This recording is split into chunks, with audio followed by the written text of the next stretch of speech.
വൈശാഖി മഹോത്സവ ദിനമായിരുന്നു അന്ന്. സിഖുകാരെ സംബന്ധിച്ചിടത്തോളം അവരുടെ ജീവിതത്തിലെ സുപ്രധാനമായ ദിനം. കാരണം ഗുരു ഗോവിന്ദ് സിംഗ് സിഖുകാർക്ക് ദേശീയ സങ്കല്പം പകർന്നു നൽകിയതും ജീവിതക്രമം ആവിഷ്കരിച്ച് കൊടുത്തതും അന്നേ ദിവസമായിരുന്നു. അതോടൊപ്പം സിഖുകാരുടെ വിളവെടുപ്പ് ദിനം കൂടിയായിരുന്നു അന്ന്. ആഘോഷങ്ങളിൽ പങ്കെടുക്കാനായി അമൃത്സറിലെ ആളുകൾ തിരഞ്ഞെടുത്തത് ആ മൈതാനമായിരുന്നു. കെട്ടിടങ്ങൾ ചുറ്റും കാവൽ നിൽക്കുന്നതും ആഘോഷങ്ങളുടെ ആരവങ്ങൾ പുറം ലോകത്തെ ശല്യപ്പെടുത്താത്തതും ഒറ്റവാതിൽ മാത്രമുള്ളതുമായ ആ മൈതാനം. അയൽ പ്രദേശങ്ങളിൽ നിന്നെല്ലാം ആളുകൾ അവിടേക്ക് ഒഴുകി വന്നുകൊണ്ടിരുന്നു. തങ്ങൾക്ക് ഏതാനും നിമിഷങ്ങൾക്കുള്ളിൽ സംഭവിക്കാൻ പോകുന്ന ദുരന്തത്തെക്കുറിച്ച് അറിയാതെയും തെല്ലും ആശങ്കകളില്ലാതെയും.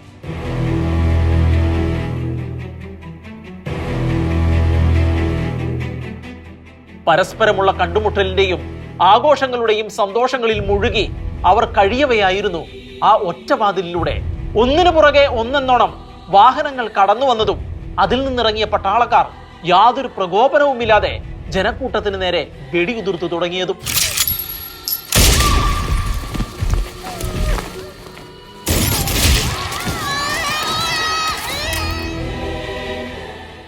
അൻപതോളം പട്ടാളക്കാർ, 2000-ഓളം ആളുകൾ, ആയുധധാരികളായ പട്ടാളക്കാർ, നിരായുധരായ ജനങ്ങൾ. അതായിരുന്നു ജാലിയൻ വാലാബാഗിന്റെ അപ്പോഴത്തെ അവസ്ഥ. ചീറിപ്പാഞ്ഞു വരുന്ന വെടിയുണ്ടകളിൽ നിന്ന് രക്ഷപ്പെടാനായി ആളുകൾ ചിതറിയോടി. പ്രിയപ്പെട്ടവരെ പോലും അവർ ആ നിമിഷങ്ങളിൽ വിസ്മരിച്ചുപോയി. അതിനു മുൻപ് തന്നെ പരസ്പരം കോർത്തു പിടിച്ച അവരുടെ കരങ്ങൾ വേർപെട്ടുപോയി. പിന്നെ ഒരിക്കലും അവർ ഭൂമിയിൽ വെച്ച് കണ്ടുമുട്ടിയില്ല. കണ്ണടച്ചു തുറക്കുന്ന നിമിഷത്തിനുള്ളിൽ, കൃത്യമായി പറഞ്ഞാൽ 10 മിനിറ്റിനുള്ളിൽ 2000-ഓളം പേർക്ക് അവിടെ വെച്ച് ജീവൻ നഷ്ടമായി. ആഘോഷങ്ങളുടെ വേദി ശ്മശാന ഭൂമിയായി. അനേകരുടെ ഭൂമിയിലെ അന്ത്യനിമിഷങ്ങൾക്ക് ആ മൈതാനം സാക്ഷിയായി. അവരുടെ സന്തോഷങ്ങളുടെ വീഞ്ഞുപാത്രങ്ങളിൽ കണ്ണീരിന്റെ ഉപ്പുരസം കലർന്നു. എണ്ണമറ്റ നിരപരാധികളുടെ രക്തം വീണ് മണ്ണ് ചുവന്നു. അവരുടെ ആർത്തനാദം കേട്ട് ദിക്കുകൾ നടുങ്ങി. ലോക മനസാക്ഷിയെ ഞെട്ടിച്ച ആ ദുരന്തത്തിന്റെ പേരാണ് ജാലിയൻ വാലാബാഗ് കൂട്ടക്കൊല. 104 വർഷം പഴക്കമുള്ള രക്തരൂക്ഷിതവും ക്രൂരവും പൈശാചികവുമായ മനുഷ്യവേട്ടയുടെ കഥ.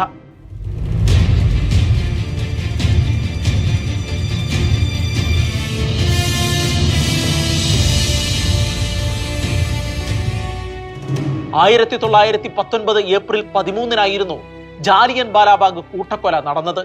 പഞ്ചാബിലെ വൈശാഖി മഹോത്സവത്തോട് അനുബന്ധിച്ച് നടന്ന ജനങ്ങളുടെ സംഗമത്തിന് നേർക്കായിരുന്നു ജനറൽ ഡയറിന്റെ ഉത്തരവ് പ്രകാരം ബ്രിട്ടീഷ് പട്ടാളം വെടിയുതിർത്തത്.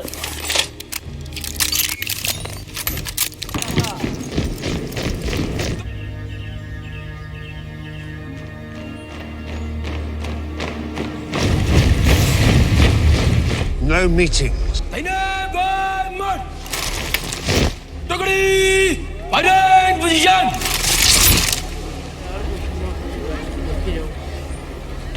Fire!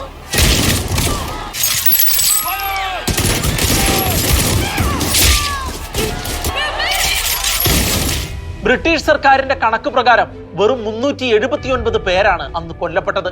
പക്ഷേ ഇന്ത്യൻ നാഷണൽ കോൺഗ്രസിന്റെ കണക്കുകൾ പ്രകാരം കൊല്ലപ്പെട്ടവരുടെ സംഖ്യ 1000-ലധികമാണ്. 1500-ലധികം ആളുകൾക്ക് പരിക്കുപറ്റുകയും ചെയ്തു. ഈ കണക്കാണ് ഇന്നും അംഗീകരിക്കപ്പെട്ടിരിക്കുന്നത്. വൈശാഖി മഹോത്സവ ചടങ്ങിൽ പങ്കെടുക്കാനായിട്ടാണ് ആളുകൾ സംഗമിച്ചത് എന്ന് പറഞ്ഞുവല്ലോ. എന്നാൽ അതിനൊപ്പം മറ്റൊരു ലക്ഷ്യം കൂടി ആ സമ്മേളനത്തിന് ഉണ്ടായിരുന്നു. ബ്രിട്ടീഷ് ഗവൺമെന്റ് നടപ്പിലാക്കിയ റൗലറ്റ് ആക്ട് എന്ന കരിനിയമത്തിനെതിരെ സമാധാനപൂർവമായി പ്രതികരിക്കുക എന്നതായിരുന്നു അത്. വാറണ്ട് കൂടാതെ ആരെയും അറസ്റ്റ് ചെയ്യാനും വിചാരണ കൂടാതെ തുറുങ്കിലടയ്ക്കാനുമുള്ള അധികാരമാണ് റൗലറ്റ് നിയമത്തിലൂടെ ബ്രിട്ടീഷ് സർക്കാർ പാസാക്കിയെടുത്തത്. വ്യക്തി സ്വാതന്ത്ര്യം പോലും ഹനിക്കപ്പെടുന്ന ഈ നിയമത്തെ കരിനിയമം എന്നാണ് ഇന്ത്യക്കാർ വിശേഷിപ്പിച്ചത്. ഇങ്ങനെയൊരു നിയമം നടപ്പിലാക്കാൻ ബ്രിട്ടീഷ് ഗവൺമെന്റിനെ പ്രേരിപ്പിച്ച രാഷ്ട്രീയ സംഭവ വികാസങ്ങളെ കുറിച്ച് കൂടി പറയാം. ഇന്ത്യൻ സ്വാതന്ത്ര്യ സമരത്തിനു വേണ്ടിയുള്ള ഗാന്ധിജിയുടെ രാഷ്ട്രീയ പ്രവേശനവും തുടർന്ന് ജനങ്ങളുടെ ആവേശക്കടലും ബ്രിട്ടനെ അക്ഷരാർത്ഥത്തിൽ പരിഭ്രാന്തിയിലാക്കിയിരുന്നു. 10,000-ങ്ങൾ ഗാന്ധിജിയുടെ പിന്നിൽ അണിനിരന്നു. അഹിംസയുടെയും സത്യത്തിന്റെയും മാർഗത്തിലൂടെ ഇന്ത്യയുടെ സ്വാതന്ത്ര്യം എന്ന ഒറ്റ ലക്ഷ്യത്തിലേക്ക് അവർ മുന്നേറിക്കൊണ്ടിരുന്നു. സ്വാതന്ത്ര്യത്തിനു വേണ്ടി മുദ്രാവാക്യം വിളിച്ചും ബ്രിട്ടീഷ് ഭരണകൂടത്തെ വെല്ലുവിളിച്ചും ഗ്രാമവീഥികളിൽ പോലും 10,000-ങ്ങൾ അണിനിരന്നു. ഈ മുന്നേറ്റങ്ങളെ അടിച്ചമർത്തുവാനുള്ള മാർഗമെന്ന നിലയിലായിരുന്നു ബ്രിട്ടീഷ് സർക്കാർ റൗലറ്റ് ആക്ട് നടപ്പിലാക്കിയത്. ഈ നിയമത്തിന് മുൻപിൽ വായും മൂടിക്കെട്ടി ഇന്ത്യക്കാർ അടങ്ങിയിരിക്കുമെന്നായിരുന്നു ബ്രിട്ടീഷുകാരുടെ പാഴ്ചിന്ത. എന്നാൽ ഈ കരി നിയമത്തിനെതിരെ ശക്തമായി പ്രതികരിക്കണമെന്നായിരുന്നു ഗാന്ധിജിയുടെ നിർദ്ദേശം. ഗാന്ധിജിയുടെ ആഹ്വാനത്തിന്റെ മുഴക്കം ദേശവ്യാപകമായി പടർന്നു. ഇന്ത്യയൊട്ടാകെ പ്രതിഷേധം അലയടിക്കാൻ തെല്ലും സമയമെടുത്തില്ല. കരിനിയമം പിൻവലിക്കുന്നത് വരെ അടങ്ങിയിരിക്കില്ല എന്നായിരുന്നു ജനങ്ങൾ പ്രതിഷേധത്തിലൂടെ ബ്രിട്ടീഷ് ഭരണകൂടത്തോട് വിളിച്ചു പറഞ്ഞത്. അത് അവരെ വിറളി പിടിപ്പിച്ചു. ജനങ്ങളെ അടിച്ചമർത്താൻ സർക്കാർ ശ്രമിച്ചു. ഈ പ്രതികരണങ്ങൾ ഏറ്റവും കൂടുതൽ ശക്തമായി നടന്നത് പഞ്ചാബിലായിരുന്നു. റൗലറ്റ് ആക്ടിനെതിരെ പഞ്ചാബിൽ നടന്ന പ്രതിഷേധങ്ങൾ പലപ്പോഴും അക്രമാസക്തമായി. കോൺഗ്രസ് നേതാക്കളായിരുന്ന ഡോക്ടർ സത്യപാലും സെയ്ഫുദ്ദീനും അറസ്റ്റ് ചെയ്യപ്പെടുകയും തടവിലാക്കപ്പെടുകയും ചെയ്തു. ഇത് എരുതിയിൽ എണ്ണയൊഴിക്കുന്നതിന് തുല്യമായിരുന്നു. തുടർന്ന് ഏപ്രിൽ 10 അമൃത്സർ ഹർത്താൽ ആചരിച്ചു. ഡെപ്യൂട്ടി കമ്മീഷണറുടെ വീട്ടിലേക്ക് പ്രതിഷേധ റാലിയും നടന്നു. മാത്രവുമല്ല, ബാങ്കുകൾക്കും സർക്കാർ സ്ഥാപനങ്ങൾക്കും ജനങ്ങൾ തീവെക്കുകയും ചെയ്തു. ജനക്കൂട്ടത്തിനെതിരെ ബ്രിട്ടീഷുകാരുടെ തോക്കുകൾ തീതുപ്പി. 20-ലേറെ പേർ അന്ന് കൊല്ലപ്പെട്ടു. തൊട്ടടുത്ത ദിവസം, അതായത് ഏപ്രിൽ 11 ജനക്കൂട്ടത്തിന്റെ ആക്രമണത്തിന് മാർഷൽ ഷെർവുഡ് എന്ന മിഷണറി പ്രവർത്തക ഇരയായി. ഇത് ബ്രിട്ടീഷുകാരുടെ പ്രതികാര നടപടികൾക്ക് മൂർച്ച കൂട്ടി. ഇന്ത്യക്കാരെ പാഠം പഠിപ്പിക്കുമെന്നായിരുന്നു ജനറൽ ഡയറിന്റെ ദൃഢപ്രതിജ്ഞ. ഇതിനെ തുടർന്ന് പഞ്ചാബിൽ പട്ടാള നിയമം നടപ്പിലാക്കി. പൊതുയോഗങ്ങൾക്കും ഘോഷയാത്രകൾക്കും വിലക്കുകൾ ഏർപ്പെടുത്തി. ആളുകൾ ഒരുമിച്ച് കൂടാൻ പോലും ആവില്ലെന്ന് പ്രഖ്യാപനവും ഉണ്ടായി. പക്ഷേ ഈ പ്രഖ്യാപനമൊന്നും ജാലിയൻ വാലാബാഗിൽ ഒരുമിച്ച് കൂടിയ ജനങ്ങൾ അറിഞ്ഞിരുന്നില്ല എന്നതായിരുന്നു സത്യം. സംഘം ചേരാൻ അനുവാദമില്ലാതിരുന്ന സാഹചര്യത്തിൽ പരസ്യമായ നിയമലംഘനം നടത്താൻ അവർക്ക് ധൈര്യം ഉണ്ടാകുമായിരുന്നില്ല എന്ന് തന്നെ വേണം കരുതാൻ. ആയിരക്കണക്കിന് ആളുകൾ ഒന്നിച്ചുകൂടിയ ഈ സംഗമത്തെക്കുറിച്ച് അല്പം വൈകിയാണ് ജനറൽ ഡയർ അറിഞ്ഞത്. പരസ്യമായ നിയമലംഘനമായിട്ടാണ് അദ്ദേഹത്തിന് ഇത് അനുഭവപ്പെട്ടത്. ആളുകൾ ഒന്നിച്ചുകൂടുന്നത് പോലും വിലക്കിയിരുന്ന സാഹചര്യത്തിൽ ആയിരക്കണക്കിന് ആളുകൾ സംഗമിച്ചിരിക്കുന്നതിൽ ബ്രിട്ടീഷ് അധികാരത്തെ വെല്ലുവിളിക്കുന്നതിന് തുല്യം തന്നെയല്ലേ? ജനറൽ ഡയറിന്റെ അഹങ്കാരത്തെ പിടിച്ചുലയ്ക്കുകയായിരുന്നു ഈ സംഗമം.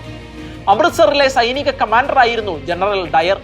അദ്ദേഹം ഉടനടി തന്റെ സൈന്യവുമായി ജാലിയൻ വാലാബാഗിലേക്ക് പുറപ്പെട്ടു. അപ്പോഴേക്കും സമ്മേളനം 1 മണിക്കൂർ സമയം പിന്നിട്ടിരുന്നു. തികച്ചും സമാധാനപൂർവ്വമായി നടന്നിരുന്ന ആ സമ്മേളനത്തിലേക്ക് സൈന്യം ഇരച്ചു കയറി. ഒറ്റ വാതിൽ മാത്രമേ ആ മൈതാനത്തിന് ഉണ്ടായിരുന്നുള്ളൂ.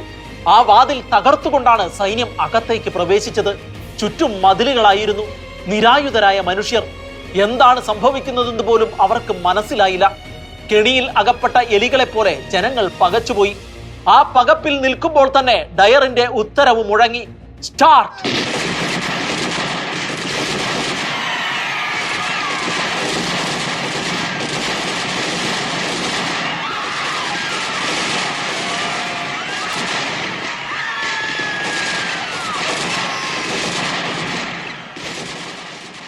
സായുധ സേനയുടെ പക്കലുണ്ടായിരുന്ന തോക്കുകൾ ഉണർന്നു. വെടിയൊച്ചകൾ മുഴങ്ങി. വെടിയുണ്ടകളിൽ നിന്ന് രക്ഷപ്പെടാനായി ആളുകൾ ചിതറിയോടി. എവിടേക്ക് ഓടാൻ? ചുറ്റും മതിലുകൾ, ഒരേ ഒരു വാതിൽ. പിന്നെ അവർ കണ്ട ഏകമാർഗം മൈതാനത്തുള്ള കിണറ്റിലേക്ക് ചാടി വെടിയുണ്ടകളിൽ നിന്ന് രക്ഷപ്പെടുക എന്നതായിരുന്നു. അങ്ങനെ പലരും കിണറിന്റെ ആഴങ്ങളിലേക്ക് കൂപ്പുകുത്തി.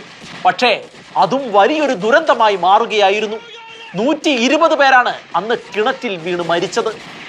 ആളുകൾ പ്രാണരക്ഷാർത്ഥം നിലവിളികളോടെ ഓടിപ്പോകുമ്പോഴും പിടഞ്ഞു വീണ് മരിച്ചുകൊണ്ടിരിക്കുമ്പോഴും തോക്കുകൾ ശബ്ദിച്ചുകൊണ്ടേയിരുന്നു. അത്രയ്ക്കുണ്ടായിരുന്നു ഡയറിന്റെ പകയും പ്രതികാരവും. 10 മിനിറ്റ് നേരം നീണ്ടുനിന്ന പ്രതികാരത്തിന് ശേഷം വെടിയൊച്ചകൾ നിലച്ചു. പ്രാണൻ പിരിഞ്ഞു പോകാത്തവരുടെ വിലാപങ്ങളും നിലവിളികളും മാത്രം അവശേഷിച്ചു.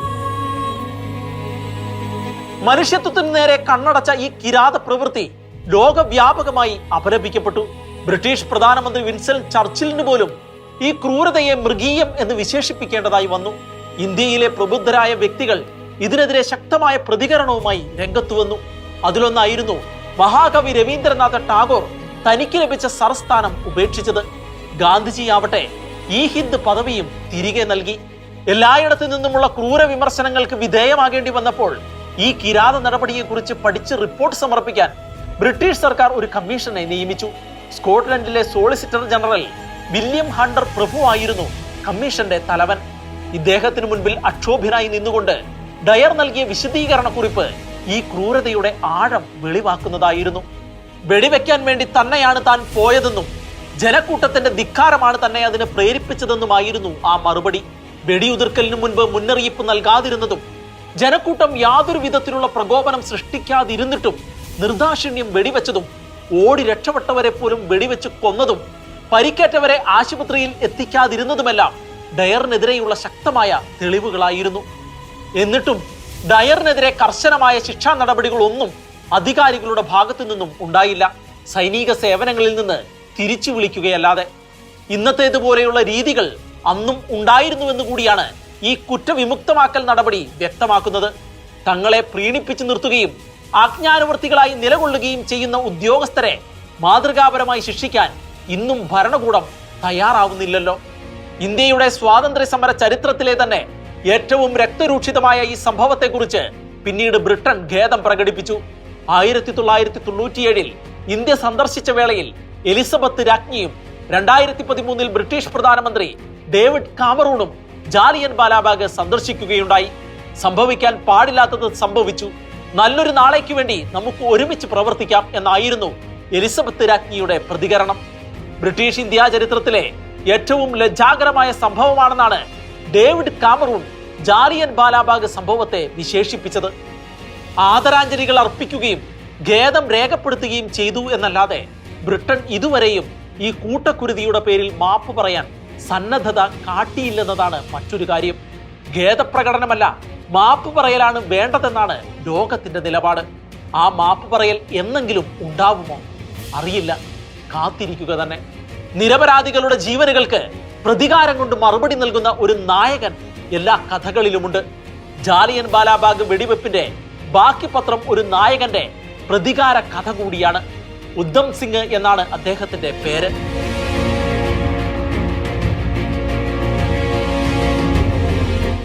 ജാലിയൻ വാലാബാഗിൽ നടന്ന വെടിവെപ്പ് കണ്ടു നിൽക്കേണ്ടി വന്ന അപൂർവം ചില നിർഭാഗ്യവാന്മാരിൽ ഒരാളായിരുന്നു അദ്ദേഹം. മൈതാനത്ത് സമ്മേളിച്ചവർക്ക് വെള്ളം വിതരണം ചെയ്യുന്ന ജോലിയായിരുന്നു ഉദ്ധം സിംഗിന്റേത്.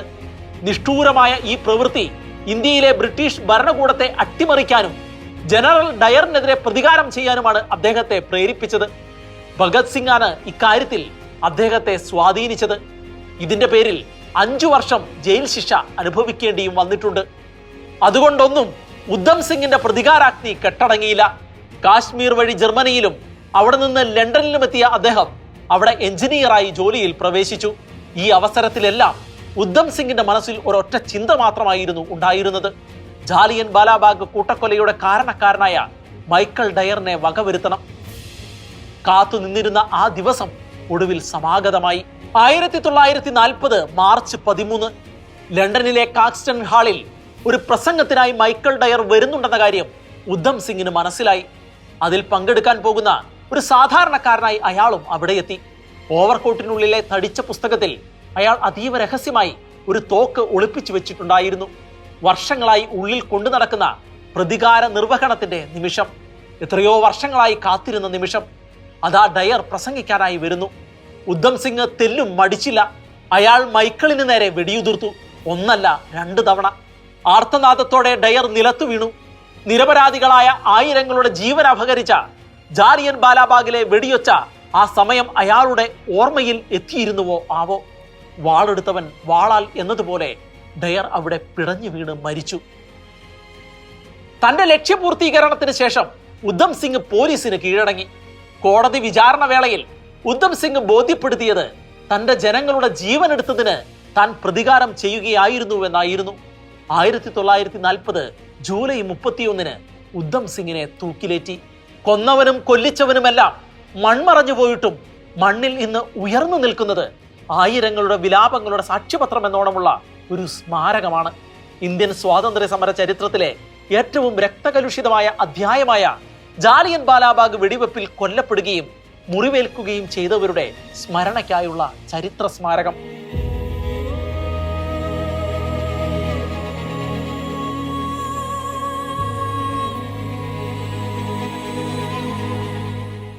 സുവർണക്ഷേത്രത്തിന് സമീപമാണ് ഈ സ്മാരകം സ്ഥിതി ചെയ്യുന്നത്. ധീര രക്തസാക്ഷികളുടെ ഓർമ്മകൾ വരും കാലത്തിനായി രേഖപ്പെടുത്തി വെക്കാൻ ഒരു സ്മാരകം പണിയണമെന്ന ആഗ്രഹം ആ ദുരന്തത്തിന് തൊട്ടു പിന്നാലെ തന്നെ ജനങ്ങളുടെ ഇടയിൽ ഉണ്ടായിരുന്നു.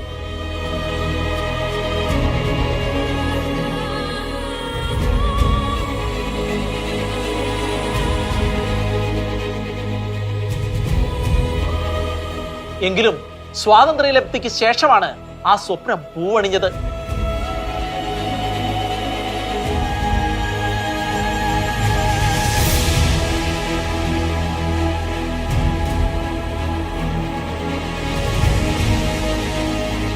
ഇന്ത്യൻ പ്രസിഡന്റ് ഡോക്ടർ രാജേന്ദ്ര പ്രസാദാണ് സ്മാരകം ഉദ്ഘാടനം ചെയ്തത്.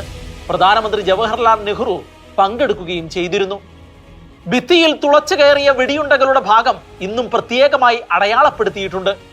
വെടിയുണ്ടകളിൽ നിന്ന് രക്ഷപ്പെടാനായി ജനങ്ങൾ എടുത്തുചാടിയ കിണറിന് ഇപ്പോൾ രക്തസാക്ഷികളുടെ കിണർ എന്നാണ് പേര് നൽകിയിരിക്കുന്നത്.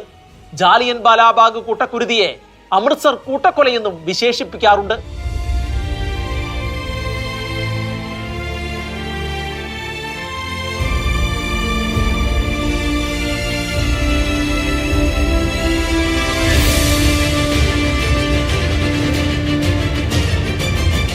കടൽ തിര പോലെയാണ് ചില ഓർമ്മകൾ. വിസ്മരിക്കാൻ ശ്രമിച്ചാലും ഓർമ്മകളുടെ അറയിലേക്ക് അവ തിക്കിത്തിരക്കി കടന്നുവരും. പാറയിൽ രേഖപ്പെടുത്തിയവ പോലെയാണ് ചില സംഭവങ്ങൾ.